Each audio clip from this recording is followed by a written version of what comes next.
और अगर ज़रूरत पड़ी तो हम काम को भी रोकेंगे और उसकी जिम्मेवारी हमारी नहीं, सरकार की होगी। पर मेरे को लगता है ऐसी नौबत सरकार आने नहीं देगी। तो मजबूरन कोई ऐसा कदम उठाना पड़ेगा जो इंजीनियर्स उठाना नहीं चाहते। हमें बराबरी का हक मिले और जो हमारी जायज़ मांगे उनको सरकार माने। हम खुद ही सरकार है, सरकार को हम नहीं चलाएंगे तो कौन चलाएगा जी।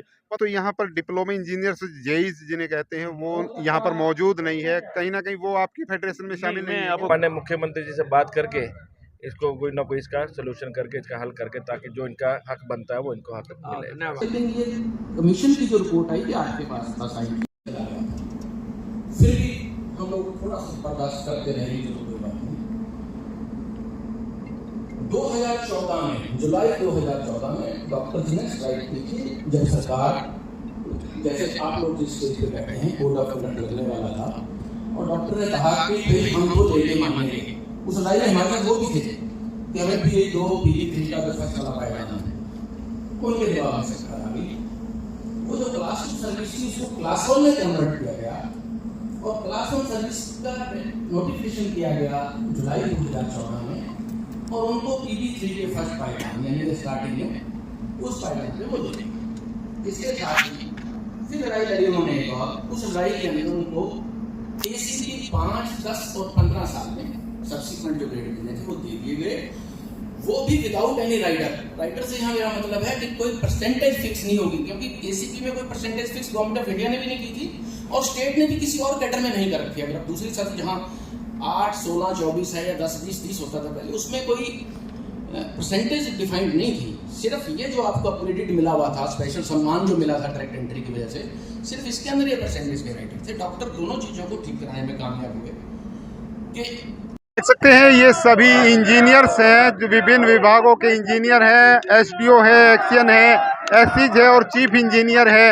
अपनी मांगों को लेकर करनाल की सड़कों पर इस समय देख सकते हैं कि किस तरह से अपनी एकता का परिचय देते हुए आज करनाल में एक इनकी तरफ से एक बड़ी बैठक की गई है, प्रदेश स्तरीय बैठक की गई है और सरकार तक अपनी आवाज़ पहुंचाने के लिए इनकी तरफ से एक ज्ञापन दिया जाएगा। जो मुख्यमंत्री के जो OSD हैं उनको ज्ञापन जो है वो सौंपा जाएगा। फिलहाल आप देख सकते हैं सभी आपने देखा होगा कि ये वो एक्शन SC और चीफ इंजीनियर हैं जो अपनी आमतौर पर वाइट कॉलर जॉब जिसे कहा जाता है उसके लिए जाने जाते हैं, लेकिन कहीं ना कहीं अपनी मांगों को लेकर यहाँ पर सड़कों पर जरूर हैं और प्रदेश स्तर की आज बैठक इनकी तरफ से की गई है और सीधे तौर पर एक चेतावनी भरे लहजे में कहा गया है कि 15 अगस्त तक अगर इनके मसले का हल नहीं होता तो उसके बाद लगातार जो है वो प्रदर्शन की अगली रणनीति जो है वो तैयार की जाएगी। फिलहाल करनाल CM सिटी में ये सभी SDO एक्शन SC और सभी जो इंजीनियर्स हैं वो अपनी मांगों को लेकर जिस तरह से प्रदर्शन कर रहे हैं, अपने आप में करनाल जो है वो धरना सिटी, प्रदर्शन सिटी लगातार बनता हुआ नजर आ रहा है। आप सभी साथियों से गुजारिश रहेगी इस खबर को आप शेयर जरूर करें। विशपाल राणा, नमस्ते भारत न्यूज के लिए करनाल। फेडरेशन ऑफ इंजीनियर्स पूरे प्रदेश के जो इंजीनियर है वो आज करनाल में एकत्रित हुए हैं और विभिन्न मांगों को लेकर आज इनकी बैठक हुई है। रोड मार्च निकाला जाएगा और मुख्यमंत्री के प्रतिनिधि को, मुख्यमंत्री के जो OSD हैं उनको एक ज्ञापन भी करनाल में सौंपा जाएगा। अगली रणनीति तय की गई है और यहाँ से एक हुंकार भरी गई है। हमारे साथ इस फेडरेशन के अध्यक्ष हैं, जानने का प्रयास करेंगे कि क्या क्या किन किन मांगों को लेकर आज यहाँ पर बैठक हुई है। ऐसे सर, आज जो करनाल में हम इकट्ठे हुए हैं, मांगे तो काफ़ी हैं पर इसमें एक मुख्य मांग है हमारी। जब से हरियाणा प्रदेश बना है, इंजीनियर्स का SDO, HCM, SDM, डॉक्टर और DSP, ये 4 कैटेगरी हमेशा बराबर थी, हर पे स्केल में बराबर थी। 89 में कोर्ट केस के दौरान भी एफिडेविट सरकार ने हलफनामा दिया हुआ है कि इन चारों कैटेगरियों को पैरिटी मेंटेन करनी है, कम ज़्यादा हम नहीं कर सकते। सुप्रीम कोर्ट ने भी इस चीज़ को मानना है। ये 2006 तक पैरिटी हमारी बराबरी स्केल की हमेशा इन चारों की रही है। 2006 का जो स्केल है जो कि 8 में आए हैं, वहाँ से SDOs को नीचा कर दिया गया है, जिस वजह से हमने उस टाइम की जो सरकार थी उसके साथ भी वार्ता की थी, मेमोरेंडम दिया था। सारे FCs ने, चारों महकमे PWD, B&R, irrigation, public health और पंचायती राज, इनके ACS जो फाइनेंस कमिश्नर थे उस टाइम के, उन्होंने लिखित में दे रखा है भी क्लास 1 की एक एंट्री होनी चाहिए और ये क्लास 1 स्टेटस और डॉक्टर का SCS का और इनका सेम होना चाहिए जी। उन्होंने रिकमेंड किया है। पर वो फिर कहीं धूल में वहाँ रह गए, क्योंकि इंजीनियर हमेशा काम में व्यस्त रहते हैं, ये काम इनको टाइम ही नहीं होता, दिन रात उसमें लगे रहते हैं, और इस वजह से वो उस चीज़ को भी ना इम्प्लीमेंट नहीं हो पाया। क्या रणनीति आज की रहने वाली है, किस तरह से आज आगे जो रोष प्रदर्शन है उसको आप जारी रखना चाहते हैं? रणनीति हमारी यही है कि हम सरकार की जो भी योजनाएं हैं, मेरा नाम RK शर्मा है, मैं प्रेसिडेंट हूँ इसका फेडरेशन का, जिसमें सारे महकमे हमारे हुड्डा भी हैं, इसमें पब्लिक, ये तीनों पब्लिक हेल्थ भी होगी, आपके मार्केटिंग बोर्ड, हुड्डा और जितने भी इंजीनियर्स डिपार्टमेंट हैं सारे इसके अंदर आते हैं, SDO एंड अबो इसके अंदर है। नीति हमारी ये रहेगी आज की कि हम सरकार के साथ हैं और रहेंगे, और सरकार की हर योजना को हम जल्दी से जल्दी अमली जामा बनाना चाहते हैं।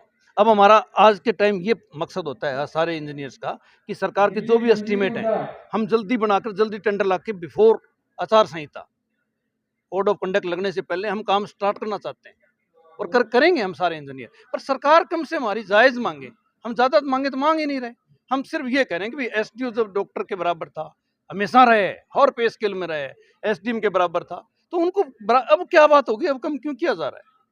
बस तो हमारी नीति आगे रहेगी भी सरकार के साथ तो हम रहेंगे, हमें अलग हो ही नहीं सकता, हम खुद ही सरकार है, सरकार को हम नहीं चलाएंगे तो कौन चलाएगा? 15 अगस्त के बाद की भी रणनीति बनी है। ये है कि हमें तो विश्वास तो ये है कि सरकार हमारी बात सुन लेगी, और हमारी बात क्योंकि जायज़ है, नई डिमांड तो हम कर ही नहीं रहे, तो मान लेगी। मेरे को ये लग रहा है फिर भी नहीं होगी तो 1-2 दिन हम रोष प्रदर्शन करेंगे, और अगर जरूरत पड़ी तो हम काम को भी रोकेंगे, और उसकी जिम्मेवारी हमारी नहीं सरकार की होगी। पर मेरे को लगता है ऐसी नौबत सरकार आने नहीं देगी। सरकार में जो मुख्यमंत्री हैं बहुत सुलझे हुए आदमी हैं, बहुत पॉजिटिव आदमी हैं और बड़े अच्छे इंसान हैं, इसलिए मेरे को ज़्यादा उम्मीद है इन मुख्यमंत्री महोदय से कि ये चीज़ें हमारी यहाँ तक जाएगी नहीं, और इंजीनियर के साथ भेदभाव नहीं होगा। ये खुश होंगे तो ज़्यादा एफिशिएंसी से काम करेंगे, हमारी योजनाएं जल्दी पूरी होंगी, लोगों को, पब्लिक को, आम जनता को ज़्यादा फायदा मिलेगा, जो कि हमारा मकसद होता है। जी, चीफ इंजीनियर भी पहुंचे हैं इस फेडरेशन में और साथियों का साथ देने के लिए, तो क्या आज यहाँ पर रणनीति रही है? देखिए, जो डिमांड है ऑलरेडी 2009-10 में 4 विभागों के एडिशनल चीफ सेक्रेटरीज ने अपने रिपोर्ट में मानी हुई है। बस इतना सही है कि सरकार इस पे एक उचित फैसला ले और जो हमारी जायज मांगे हैं इनको पूरा करे, सम्मान बहाल हो, इस Yes. तरह की बात सबसे बड़ी बात ये है। जी जी बिल्कुल। पंक साहब, किस तरह से आज जो इंजीनियर साथी हैं उनका साथ देने के लिए पहुंचे हैं? जैसा कि शर्मा जी ने बताया कि पिछले लगभग 8-10 साल से इंजीनियरिंग फैटर्निटी के साथ बहुत ज़्यादा भेदभाव हुआ और हमारी डिग्निटी को काफ़ी ठेस पहुंची। तो हम सिर्फ यही चाहते हैं कि हमें बराबरी का हक मिले, हम कोई एक्स्ट्रा किसी से कुछ नहीं मांग रहे, हमें बराबरी का हक मिले और जो हमारी जायज़ मांगे उनको सरकार माने, और हमें पूरी उम्मीद है कि सरकार उन मांगों को बड़े सम्मान के साथ माने। उम्मीद है सड़कों पर उतरने से पहले ये मांगे मान ली जाएंगी? नहीं, हम सड़कों पे नहीं उतरेंगे, ऐसा हमारा कोई प्लान नहीं है सड़कों पे उतरने का। हम सिर्फ जैसे हमारे प्रधान जी ने बताया कि पहले हम रोष प्रदर्शन करेंगे, उसके बाद अगर ज़रूरत पड़ी तो वैसे उसकी नौबत नहीं आएगी। अगर हमें कहीं करना पड़ा तो काम रोकने का काम भी करना पड़ेगा, और मगर ऐसा मौका नहीं आएगा, ऐसा हमें पूरी उम्मीद है। जी, प्रधान जी, बात की जाए तो यहाँ पर डिप्लोमा इंजीनियर्स जेईस जिन्हें कहते हैं वो यहाँ पर मौजूद नहीं है, कहीं ना कहीं वो आपकी फेडरेशन में शामिल नहीं मैं है? आपको क्लियर कर दूं, वो हमारे भाई हैं, छोटे हमारे साथ करते हैं, हमारी वही मेन चीज़ होती है। तो जूनियर इंजीनियर है ना, वही है असली इंजीनियर, तो फील्ड में काम वही करवाता है, तो वो हमारे साथ हैं। और आजकल डिप्लोमा रहा ही नहीं, डिग्री होल्डर ही ज़्यादा आ गए, कॉलेज इंजीनियरिंग कॉलेज ज़्यादा हो गए, तो वो भी साथ है। जल्दी अभी मंच से भी घोषणा हुई है, मेरे को उम्मीद है कि हमारी दोनों फेडरेशन इकट्ठा ही काम करेगी आगे, बिल्कुल इकट्ठा मिलके काम करेंगे। और हम चाहते ही नहीं इस तरह की, ना हमने कभी ये आंदोलन की नीति अपनाई, ना हमारा काम, इंजीनियर का ये काम ही नहीं है कि वो सरकार के साथ रस्साकसी करे, ना नौबत कभी आई। सरकार सिर्फ सुन नहीं रही, अब हमें लग रहा है कि हमारी बात सुन के रही है, कर देंगे, क्योंकि कोई फाइनेंशियल लॉस नहीं है, वो लोग ऑलरेडी उस स्केल तक आए हुए हैं। 5 साल के बाद में हमें और उनको बराबर तनख्वाह मिल रही है, SDM को, डॉक्टर को 5 साल के बाद वही तनख्वाह है। स्टार्टिंग का लेवल का फर्क है, हमें इज्जत की लेवल की लड़ाई है हमारी, तो वो हो जाएगी। मेरे को ऐसा नहीं लगता कि नहीं होगा। क्या फैसला आज लिया गया? आज हरियाणा फेडरेशन ऑफ इंजीनियर्स की यहाँ पे सभी एसडीओ से लेके चीफ इंजीनियर तक की पदाधिकारियों की मीटिंग हुई है और उसमें पे पैरिटी और एसीपी एनोमलीज को लेके चर्चा हुई और उसमें सभी ने एक मत से सरकार को चेताया है कि अगर वो 15 अगस्त तक कोई फैसला इस इंजीनियर्स के पक्ष में नहीं करते हैं तो आगे उनको मजबूरन कोई ऐसा कदम उठाना पड़ेगा जो इंजीनियर्स उठाना नहीं चाहते। इंजीनियर्स हमेशा सरकार के साथ रहे हैं, डेवलपमेंट वर्क में उन्होंने हमेशा सरकार का साथ दिया है, पर दुख की बात है कि सभी सरकारों ने और इस सरकार ने भी इंजीनियर्स का ध्यान नहीं रखा। बाकी सभी फैटर्निटी को उन्होंने कुछ ना कुछ दिया है, लेकिन अब इंजीनियर्स को चौथे पायदान पे लाके खड़ा कर दिया है, जिसकी वजह से वो आज संघर्ष करने को मजबूर हैं।